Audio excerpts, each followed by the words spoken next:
Ladies and gentlemen, massive congratulations to Ekaterina Vandaryeva here at One Fight Night 20. You're back. How good does it feel after a tough streak for you to get back where you belong in the winning column? Екатерина, с возвращением. С возвращением. Вы победили. Как вы себя чувствуете? После серии проигрышей, наконец-то, победа за вами. Как вы себя чувствуете? Да, отлично себя чувствую. Конечно, это для меня долгожданная победа, как и для многих, поэтому я еще, наверное, до конца не осознаю, но я рада, что я вернулась и что вот именно так, а не продолжила эту ерунду, короче. Yeah, I'm feeling great. Of course, I'm feeling great. Finally, I won, and like even now, my mind is a bit foggy because just a few minutes after the fight. But at the same time, I just can say I'm happy. Like I'm happy that I won. Was it? What was the experience like for you before the fight? Because when you're going through a losing streak, people treat you differently, people talk about you differently. Did you remind the world exactly who you are tonight? Екатерина, перед сегодняшним боем, до этого у вас несколько было поражений, и поражения, особенности, когда несколько их одно друг за другом, они очень влияют на менталитет, они влияют на мысли. Что вы думали вообще перед боем? Какая у вас подготовка была ментальная, как вы себя подготавливали, и что можете сказать по поводу себя перед боем сейчас? Честно скажу, то, что было в прошлом, никак не повлияло на мою самооценку, потому что все как бы понимают, что, например, когда я с бунта на Супергерл боксировала, как бы были многочисленные экспертные мнения, когда считали очки многие, есть специальные как бы такие фирмы, которые этим занимаются, как бы все говорили, что это абсолютно как бы слитые бои. Что касается, например, тоже тот, да, вроде выиграл бой, пропустил сонную артерию, так бывает, было обидно, конечно, что так вот. А последний, да, у меня было просто моральное уже истощение, честно сказать, хотелось уйти из спорта, что я и сделала, но как-то вот ушла вроде месяц назад. Буквально Ванчепиша предложил мне продление контракта, я просто сказала, у меня было хорошее настроение, хорошо, давайте. Как бы, пока у меня хорошее настроение, у меня нету ни клуба, у меня нету тренеров, у меня нету с кем стоять в парах, но у меня есть хорошее настроение, мой талант, моя сила, поэтому почему бы нет. Вот, и видите, все получилось.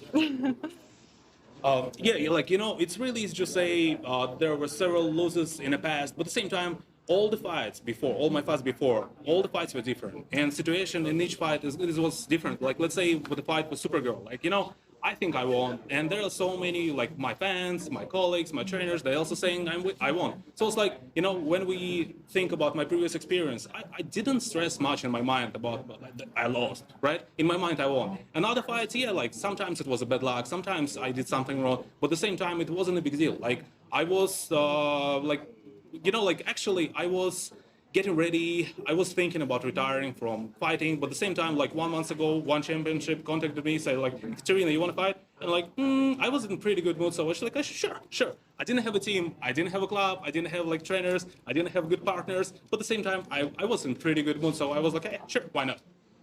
Are you coming for the belt now? Что дальше для вас будет? Вы планируете за поясом идти? Это было бы вообще здорово, потому что, мне кажется, если бы у меня был этот пояс, я, во-первых, хорошо бы с ним смотрелась, во-вторых, мне сейчас нужно пересмотреть, конечно, свою систему тренировок и немножко найти, с кем же мне работать, потому что когда-то Беларусь была в первых рядах по тайскому боксу, сейчас, к сожалению, у нас это вымирающий вид, и приходится искать партнеров, тренеров, это очень большая проблема, девочек не осталось практически вообще. Как бы вот старички бьются, так скажем, и все. Вот, поэтому нужно систему тренировок немножко пересмотреть и идти дальше, расти. У меня огромный потенциал, и есть человек, который меня поддерживает в этом всем. Я знаю, что у меня все получится. Yeah, sure. I want a belt. I want to get a belt because simply it's gonna look really good on me. So I gonna look really good for the belt. But if I keep fighting, if I wanna fight for the title, I gonna think about my strategy. I gonna think about my training camp because before Belarus had really great team of like Muay Thai fighters. It was great. Like you can get really good training camp. But at the same time, now there are like just older people who practicing Muay Thai, so it might be a problem for me to find some good training partners, place to train, and so on and so forth. So yeah, like I think I will need to think about my strategy and to think about like my future steps. But sure. A lot of people say Smilla's scary. Do you think you're dangerous for her? Where do you think that you would beat her? In what area? A lot of people say Smilla is scary. Where do you think that you would be a problem for her? Where do you think you'd present a danger for her? Много очень людей говорят, что Самила, у нее сейчас поезд, она очень сильная, ее многие все боятся. Что вы думаете по поводу нее? Понятное дело, что реально она молодая, она безбашенная. Я даже помню себя там в 20 лет. Мне было все равно, я не умела бить, я просто вот вижу цель, не вижу преград, меня могло тошнить просто, но мне было все равно, я просто шла, била. Это потом, когда ты взрослеешь, у тебя появляются мозги, ты начинаешь анализировать бой, там где-то что-то начинаешь сомневаться в каких-то моментах, технически по-другому подходить. Вроде физически я сейчас и технически очень сильно развита. Вот здесь вот теперь приходится работать. Вот не хватает вот этой молодости, вот этой дурости. А у Смилы она есть, естественно, пока она молодая, так скажем. Но все проходит, как говорится.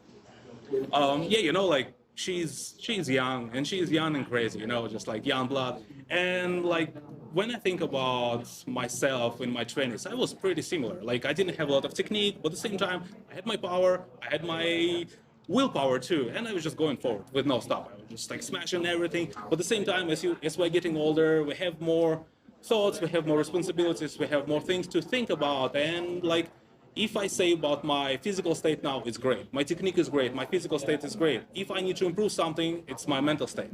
It's just like the way I think about fights, the way I go forward, the way I do everything. So yeah, like she is good, but at the same time, maybe she does some mistakes. Maybe I can capitalize on something. Do you feel empathy for Martina? Everybody was talking about her as the rising star, and this is a tough sport. It doesn't always go your way.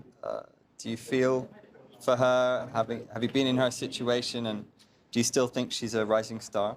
По поводу Мартины, все думали, что она восходящая звезда после прошлого боя, но, однако же, вы победили, она проиграла.